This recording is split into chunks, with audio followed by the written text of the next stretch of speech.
नमस्कार, मैं हूं शालिनी श्रीवास्तव। आप देख रहे हैं स्टेट बुलेटिन। पहली खबर छत्तीसगढ़ से है, रुक करते हैं। स्वास्थ्य एवं परिवार कल्याण मंत्री टीएस सिंहदेव ने रायपुर के नवीन विश्राम भवन में टीबी के मरीजों को सुपोषण उपलब्ध करा रहे प्रदेश भर के निश्चय मित्रों को सम्मानित किया। उन्होंने कार्यक्रम में टीबी के मरीजों को पोषण आहार का पैकेट भी वितरित किया। स्वास्थ्य एवं परिवार कल्याण विभाग ने कार्यक्रम का आयोजन किया। निश्चय मित्र के रूप में टीबी के इलाजरत मरीजों के पोषण आहार की जिम्मेदारी उठा रहे 9 गैर सरकारी और स्वयंसेवी संस्थाओं, 9 सार्वजनिक उपक्रमों और औद्योगिक कंपनियों, 4 जनप्रतिनिधियों, निजी क्षेत्र के 11 अस्पतालों और डॉक्टरों, स्वास्थ्य विभाग के 4 अधिकारियों और 14 व्यक्तियों को सम्मानित किया गया। कार्यक्रम में लोगों को संबोधित करते हुए स्वास्थ्य मंत्री टीएस सिंहदेव ने कहा कि टीबी के उन्मूलन के लिए जन और समुदाय की भागीदारी जरूरी है। निश्चय मित्रों के रूप में स्वास्थ्य विभाग को इसमें अच्छा सहयोग मिल रहा है। उन्होंने कहा कि टीबी के मरीजों की समस्या पर पहचान और इलाज आवश्यक है। इसके पीड़ितों का समय पर उपचार नहीं होने से 50% मामलों में मृत्यु संभावित है।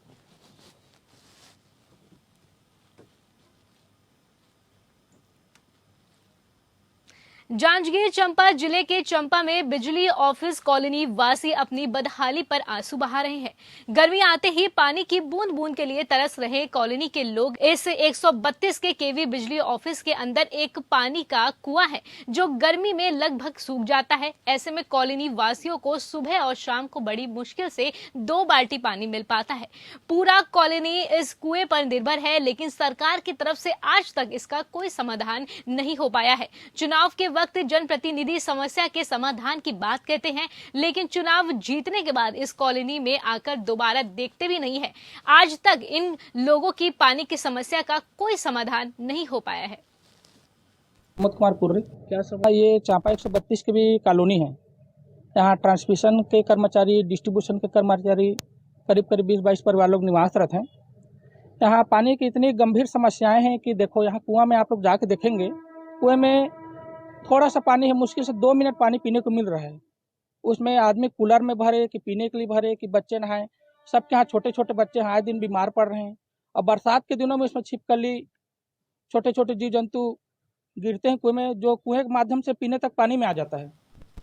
नवीन जिला मनेन्द्रगढ़ चिरमिरी भरतपुर के अंतर्गत आने वाले ग्राम पंचायत जड़हरी में पीडब्ल्यूडी के माध्यम से 19,90,000 रुपए की लागत से सड़क निर्माण होना था। इसका स्थानीय विधायक डॉक्टर विनय जायसवाल ने भव्य तरीके से भूमि पूजन भी किया था, लेकिन वर्ष भर से अधिक बीत जाने के बाद भी पीडब्ल्यूडी विभाग की लापरवाही और ठेकेदार की मनमानी की वजह से ये सड़क नहीं बन पाई। सड़क नहीं बनने के कारण ग्राम पंचायत जड़हरी के ग्रामवासी दुर्गम रास्ते से आने जाने को मजबूर हैं। वहीं मुख्य कार्यपालन अभियंता का कहना है कि फंड की कमी होने के कारण रोड का काम अभी नहीं हो पाया है और मुख्यमंत्री सुगम सड़क योजना के तहत जिस ठेकेदार ने काम लिया था उसको नोटिस भी जारी कर दिया गया है। इसमें थोड़ा सा फंड का प्रॉब्लम था। सीएम मुख्यमंत्री ग्राम सड़क योजना के अंतर्गत ये रोड स्वीकृत हुआ था और ठेकेदार जो काम लिया था उसका समय भी खत्म हो गया है। उसको नोटिस जारी कर दिए हैं और उसको समय वृद्धि अगर लेके आएगा तो ठीक है, नहीं तो फिर उसके ऊपर कार्रवाई करेंगे। ठेकेदार सब कौन थे? उसमें ठेकेदार चांदनी कंस्ट्रक्शन लगता है, चांदनी कंस्ट्रक्शन ऐसे कुछ नाम। मैं फाइल देख के बता पाऊंगा थोड़ा सा। अगले साल बनने वाला था लेकिन नहीं बन पाए। हाँ, क्या कारण था नहीं बन पाया? बनवाएंगे बोल रहे थे, लेकिन रक्षाबंधन को पहले से। तो अभी किस दिक्कत कैसा होता है आप लोगों को? बारिश में बहुत दिक्कत आता है और मतलब आंगनबाड़ी और बच्चे लोग के लिए सब दिक्कत ही आ रही है। रायपुर नगर निगम का दावा है कि बारिश में कहीं भी पानी नहीं भरेगा। इसके लिए निगम ने की प्रारंभिक तैयारियां पूर्ण करने का दावा किया है। रायपुर नगर निगम के महापौर इजाज डेवर ने पत्रकारों से चर्चा करते हुए दावा किया कि जैसे पहले रायपुर की निचली बस्तियों में पानी भर जाता था, इस साल बारिश में ये स्थिति निर्मित नहीं होगी। उन्होंने कहा कि समस्त नालों और नालियों की पूर्ण रूप से सफाई कर दी गई है। कहीं पर भी पानी बहने में अवरोध उत्पन्न नहीं होगा। जितना भी मलबा था उसे गर्मी में ही उसे निकाल लेने का दावा किया गया है। उन्होंने ये भी दावा किया कि निचली बस्तियों में भी शासन की मंशा अनुसार नालियों और सड़कों का निर्माण पूर्ण कर लिया गया है ताकि किसी भी प्रकार की जल भराव की स्थिति रायपुर शहर में दिखाई ना दे। जी रोड, एमजी रोड रायपुर का हृदय स्थल है, वहां पर जो जल भराव की स्थिति उत्पन्न होती थी उसे भी ठीक करा लिया गया है। बैठकों का दौर हमारा जारी है। आज भी पानी को लेकर समीक्षा है। जो बाढ़ आपदा केंद्र बनाया गया है उसकी भी समीक्षा है। मुझे लगता है कि अगली बार से इस बार बहुत ज़्यादा हमें पानी की समस्या देखने को नहीं मिलेगी और अभी जहाँ जहाँ पानी की समस्या है उसको भी लेकर अभी बैठक की जा रही है। पानी के पूरे सब जोनों में पता किया जा रहा है। टोटल 40 टैंकर अभी रायपुर में चल रहे हैं। 15 टैंकर जो विभागीय है, 25 टैंकर हमने किराए से लिया है। मुझे लगता है कि आने वाले 3-4 दिन में जब पानी गिर जाएगा तो ये पानी की समस्या खत्म हो जाएगी। बोर हमारे बहुत सारे सूख गए हैं। बोर सूखने की वजह से हमने यह टैंकर की व्यवस्था, वैकल्पिक व्यवस्था की है। राजधानी रायपुर के तेलीबांधा स्थित मरीन ड्राइव में छत्तीसगढ़ रोलर स्केटिंग एसोसिएशन और छत्तीसगढ़ के सभी स्केटिंग क्लब ने मिलकर वर्ल्ड ओलंपिक डे मनाया और इस उपलक्ष्य में स्केटिंग रैली का आयोजन किया गया। स्केटिंग रैली कार्यक्रम में world Olympic day printed T shirt पहनकर 4 वर्ष के छोटे बच्चे से लेकर 60 वर्ष तक की आयु के स्केटर्स ने भाग लिया। इसमें राजधानी रायपुर के अलावा दुर्ग, भिलाई, बिलासपुर और महासमुंद के लगभग 200 बच्चों और अभिभावकों ने भाग लिया।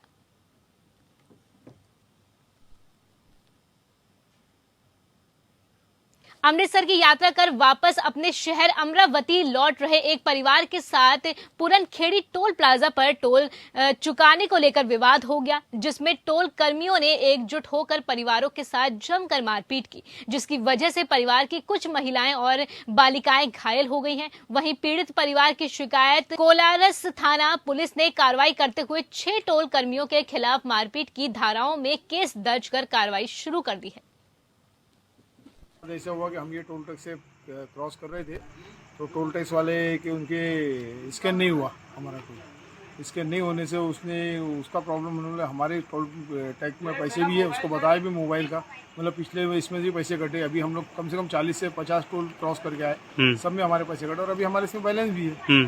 जो भी उनको बताया 766 रुपये बैलेंस है आपका कटने के बाद भी, तो वो नहीं बोले आपको पैसे देने ही पड़ेगा, बोले हाँ वो पैसे देना पड़ेगा, ये करना पड़ेगा। वो मुजरे करने लग गया, मुजरे करने लगा। तो आज फादर डे की वजह से बच्चे लोग बोले पापा के साथ कुछ हो रहा है, तो बच्चे लोग नीचे उतरे।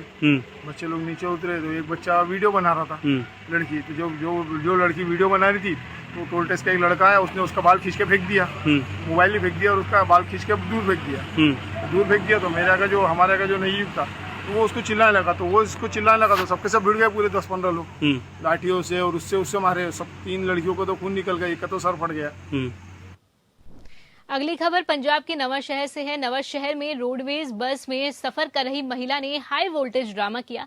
अचानक महिला ने बस में यात्रियों से लड़ना झगड़ना शुरू कर दिया। बाकी यात्रियों ने इसका विरोध किया, लेकिन ये महिला किसी की भी बात सुनने को तैयार नहीं थी।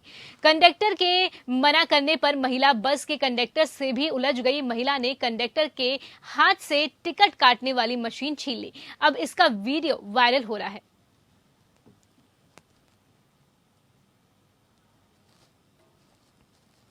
खबर महाराष्ट्र से। आवारा बिल्लियों की संख्या को नियंत्रित करने के लिए पनवेल नगर निगम को भारतीय पशु कल्याण बोर्ड से निर्देश मिले थे कि जिस तरह आवारा कुत्तों के संबंध में नसबंदी कार्यक्रम लागू किया जाता है, उसी तर्ज पर आवारा बिल्लियों के लिए भी नसबंदी अधिनियम लागू किया जाए। इस केंद्र में पनवेल नगर निगम क्षेत्र में सड़क पर आवारा बिल्लियों का टीकाकरण और नसबंदी की जा रही है। नगर निगम के इस केंद्र पर हर मंगलवार, गुरुवार, शनिवार को सुबह 9 से शाम 5 बजे के बीच बिल्लियों का टीकाकरण और नसबंदी की जाएगी। खबर झारखंड से है। झारखंड की राजधानी रांची में झारखंड सरकार ने 2550 युवाओं को नियुक्ति पत्र दिया। सरकार द्वारा नियुक्त किए गए सभी नवनियुक्त पदाधिकारियों ने राज्य के विकास के लिए शपथ लिया। इस दौरान मुख्यमंत्री का गजब का क्रेज देखने को मिला, जब नियुक्त किए गए युवा मुख्यमंत्री हेमंत सोरेन के साथ सेल्फी लेने की होड़ में नजर आए। सभी नवनियुक्त अभ्यर्थियों ने इस नियुक्ति पत्र के लिए सभी सुप्रीम कोर्ट और मुख्यमंत्री का शुक्रिया अदा किया। वहीं मुख्यमंत्री हेमंत सोरेन ने युवाओं के बीच नियुक्त पत्र का वितरण करने के बाद कहा कि इस तरह की नियुक्तियां सरकार को सुखद एहसास कराती है। वहीं मुख्यमंत्री ने अपने संबोधन के दौरान घोषणा की कि 5 मॉडल पंचायतों के सचिव को पूरे परिवार के साथ विदेश भ्रमण करने का अवसर सरकार देगी। सभी को पंचायत सचिव लोगों को आज नियुक्ति पत्र मिला है सीएम के हाथों। आज हम लोग के लिए बहुत ही हर्ष और उल्लास की बात है। आज हम लोग बहुत खुश हैं। आज हमारे कितने सालों के संघर्ष के बाद ये नियुक्ति पत्र 6 साल के संघर्ष के बाद हम लोग को ये नियुक्ति पत्र मिला है आज। तो हम लोग रहने वाली हैं? हम गढ़वा से हैं। गढ़वा से? हाँ। नाम किरण कुमारी। मुख्यमंत्री हेमंत सोरेन द्वारा राज्य में 2550 नियुक्त पत्र बांटने के बाद झारखंड मुक्ति मोर्चा के केंद्रीय महासचिव सुप्रियो भट्टाचार्य मीडिया से मुखातिब हुई, जहां उन्होंने वर्तमान सरकार द्वारा 3.5 वर्षों में जितने नियुक्त पत्र बांटे गए हैं उसके बारे में बताया। प्रेस को संबोधित करते हुए सुप्रियो भट्टाचार्य ने कहा कि इन 3.5 वर्षों में सरकार ने कुल 19,630 नियुक्ति युवाओं को दी है और साथ ही वर्तमान सरकार की उपलब्धियां भी बताई गई हैं। वहीं सुप्रियो भट्टाचार्य ने भाजपा के राष्ट्रीय अध्यक्ष जेपी नड्डा के गिरिडीह दौरे को लेकर भी काफी तंज कसे। मणिपुर के मामले पर सुप्रियो भट्टाचार्य ने कहा कि एक और मणिपुर बर्बाद हो रहा है और दूसरी ओर राष्ट्रीय अध्यक्ष झारखंड आए हुए हैं। अगली बार हुआ बिहार, वहीं बिहार नहीं जाए बल्कि नॉर्थ ईस्ट जाए और वहां का हाल देखें। आज का दिन इस राज्य के लिए विशेष दिन है, क्योंकि बहुत प्रतीक्षित जो चीजें थी, जिसके लिए सबसे ज्यादा तड़प और चाहत होता है, वो है सरकारी नौकरी। आज उसका एक बड़े पैमाने पर 2,500 से भी ज्यादा 2,550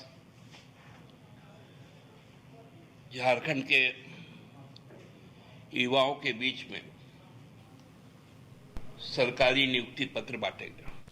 गढ़वा जिले के सोन नदी नाव घाट में हुए मनमानी के खिलाफ स्थानीय लोगों ने आक्रोश व्यक्त किया। हरिहरपुर नाव घाट पर ग्रामीणों ने एकत्रित होकर मनमाने तरीके से हुए घाट की बंदोबस्ती के खिलाफ आक्रोश व्यक्त करते हुए स्थानीय युवा समाज सेवी विकास दुबे के सामने अपनी समस्याओं को रखा। स्थानीय ग्रामीणों ने कहा कि स्थानीय वीडियो सीओ प्रमुख जिला परिषद अध्यक्ष ने अपने चहेते लोगों से मिलकर मनमाने तरीके से घाट का बंदोबस्त कराया है। स्थानीय ग्रामीणों ने कहा कि इस घाट से 25 परिवार का आजीविका चलता है, लेकिन पदाधिकारी और जनप्रतिनिधि मिलकर अवैध पैसे की उगाही कर कुछ चंद लोगों को बालू घाट का बंदोबस्ती कर दिया। इससे करीब 25 परिवारों के सामने भुखमरी की स्थिति उत्पन्न हो गई है। इसमें जिला परिषद के द्वारा ये घाट का संचालन किया जाता है और नियम यह है कि हर वर्ष टेंडर प्रक्रिया के द्वारा इसका व्यवस्था किया जा रहा था। इस वर्ष जब टेंडर अवधि समाप्त हो गया, उसके बाद टेंडर प्रक्रिया में भ्रष्टाचार हुआ, लेन देन का खेल हुआ और बीडीओ, सीओ, डीडीसी और जिला परिषद का अध्यक्ष सभी लोगों के मिली भगत से पैसा का खेल करके और अपने चहेते लोग को, जो पैसा ज्यादा उन लोग को लाभ पहुंचाए, वैसे लोग को घाट आवंटित कर दिया गया। लोहरदगा में वाहनों की फिटनेस की जांच को लेकर जिला परिवहन प्रशासन लगातार जांच अभियान चला रहा है, जिसके अंतर्गत कई प्रकार के नुक्कड़ नाटक कर लोगों को जागरूक किया जा रहा है। लोहरदगा में चलने वाले ज्यादातर ऑटो में कई कमियां देखी जा रही हैं, जिसको देखते हुए प्रशासन ने चालकों से अपील की है कि वह अपने वाहनों से संबंधित कागजात और ड्राइविंग लाइसेंस को दुरुस्त कराने की अपील की। वहीं अन्यथा पकड़े जाने पर कड़ी से कड़ी कार्रवाई की जाएगी। वहीं क्षेत्र के कुछ ऑटो चालकों ने प्रशासन पर सवाल उठाते हुए कहा कि जिला परिवहन प्रशासन ने कुछ वाहनों को सड़कों में फ्री चलने की छूट दे रखी है, जिसके कारण अन्य ऑटो वाहन मालिक भी कागजात अपडेट कराकर पैसा बराबर करना उचित नहीं समझ रहे हैं। जब से मैं यहाँ स्थापित हूँ, नियमित तौर पर वाहन जांच अभियान चलाया जा रहा है हम लोगों की तरफ से और हर महीने हम लोग लगभग 6 लाख 7 लाख रुपए का राजस्व रोड से फाइन के तौर पर वसूल कर रहे हैं, जिसमें मोटरसाइकिल सवार जो बिना हेलमेट के चलते हैं, जो ऑटो है जिनके कागजात दुरुस्त नहीं रहते हैं, जिनमें नंबर आप जैसे बता रहे हैं नंबर नहीं रहता है, ट्रैक्टर जिसमें नंबर नहीं रहता, हम लोग बहुत गाड़ियाँ पकड़ते हैं और सबको फाइन करने के बाद यही सबको चिता के छोड़ा था कि अगले बार से ये पुनः न दोहराए। परंतु ऐसा यहाँ हम लोग को लग रहा है कि हम लोग नियमित चलाते हैं, लेकिन फिर भी ये लोग अपने मन ढंग से चल रहे हैं।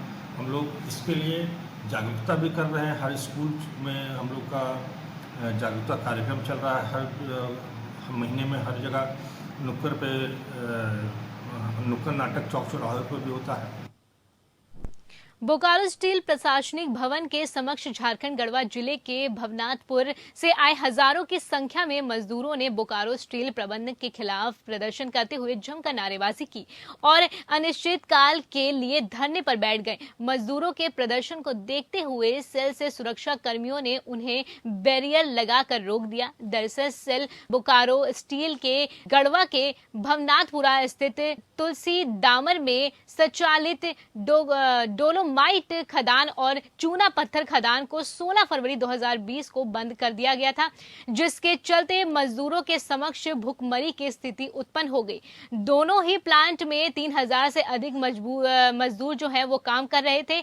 मजदूर अपनी मांगों को लेकर आज गढ़वा से चलकर बोकारो स्टील प्लांट के प्रशासनिक भवन के समक्ष पहुंच गए और सेल प्रबंधन के खिलाफ नारेबाजी कर प्रदर्शन भी किया। उनको दिए थे कि हमारा चार्ट ऑफ डिमांड दिया हुआ है और उस चार्ट ऑफ डिमांड पर अगर अमल नहीं करते हैं तो हम अनिश्चितकालीन भी अपना धरना प्रदर्शन जारी रखेंगे। अब हम यहाँ से उठ के जाने वाले नहीं। भूखमरी की स्थिति है।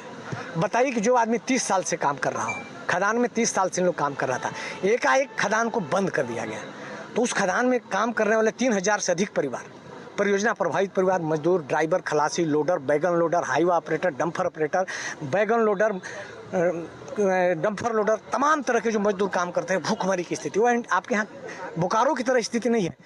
गढ़वा जिला में इकलौता लाइफ लाइन था गढ़वा जिला के लिए बोकारो स्टील प्लांट का लाइम स्टोन खदान, भवनाथपुर और तुलसी दामर खदान डोलोमाइट। पूरा मार्केट प्रभावित हुआ है, भूखमरी के कगार पर है। इसलिए हम लोग यहाँ चूंकि captive mines Bokaro steel plant का था। बोकारो चास मंडल कारा के विचाराधीन कैदी महादेव रजवार ऊंचाई से गिरने से गंभीर रूप से जख्मी हो गए। आनन फानन में उसे इलाज के लिए सदर अस्पताल बोकारो ले जाया गया। वहां प्राथमिक उपचार के बाद उसे बेहतर इलाज के लिए बता दें कि रिस्म रेफर कर दिया गया है। जानकारी के मुताबिक आरोपी से मिलने उसकी मां और बहन मंडल कारा गेट पर आए हुए थे। इसी दौरान परिवार वालों के साथ बहस हुई, जिसके बाद जेल सुरक्षा कर्मियों उसे अंदर ले जाने के लिए ले गए। आशंका जताई जा रही है कि गुस्से में आकर कैदी ने आत्महत्या करने का प्रयास किया है। इसको लेकर जेल प्रशासन अभी कुछ बोलने से इनकार कर रहा है। जेल सुप्रिटेंडेंट अनिमेश चौधरी ने बताया कि इस संबंध में अन्य बता दें कि बातों से पूछताछ की जा रही है कि बंदी महादेव राजवार को चोट कैसे लगी। ठोस जानकारी मिलने पर इसकी जानकारी साझा की जाएगी। वहीं दुष्कर्म के मामले में 18 अगस्त 2022 से चास मंडल कारा में बंद है कैदी। और इधर सदर अस्पताल के डॉक्टर संजय कुमार ने बताया कि बंदी को गंभीर चोट लगी है। इतना गंभीर चोट ऊंचाई से गिरने से ही लग सकती है। ये तो चास जेल से लाया गया है। पेशेंट का हालत बहुत ही क्रिटिकल है। किस तरह का इसको चोट है? इसको हेड इंजरी है, कान से ब्लीडिंग हो रहा है, तो इसका यहाँ पे प्रॉपर इलाज तो है नहीं, इसलिए हमने इसको रेफर किया हायर सेंटर में। रिम्स सीरियस है? हाँ सीरियस। क्या बताए सर जेल के जो लाए हैं ये लोग तो बोले हैं गिर गए थे। अब गिरे हैं, कोई बोला छत से गिरा है, कोई बोला पानी ले रहा था तब गिरा है, लेकिन पानी लेने में चापाकल पे इतना ये नहीं। अगली खबर बिहार से है। बता दें कि बिहार के मोतिहारी में हथियार बंद 4 अपराधियों ने ICICI बैंक से करीब 20 लाख की लूट की घटना को अंजाम दिया है। वहीं लूट के बाद अपराधियों ने भागने के दौरान फायरिंग भी किया। पूरा मामला जिले के डमरिया घाट थाना क्षेत्र के सरोस्तर में स्थित आईसीआईसीआई बैंक की है। वहीं घटना के बाद मौके पर पहुंचे मोतिहारी के पुलिस अधीक्षक कतेश कुमार मिश्रा ने बताया कि 18.75 लाख की लूट हुई है और अपराधियों के गिरफ्तारी के लिए एसआईटी का गठन कर दिया गया है। जल्द ही लुटेरों को गिरफ्तार कर लिया जाएगा। मैंने सामने बताया बैंक का 18,71,000 रुपए की लूट की घटना हुई है 4 अपराधियों द्वारा।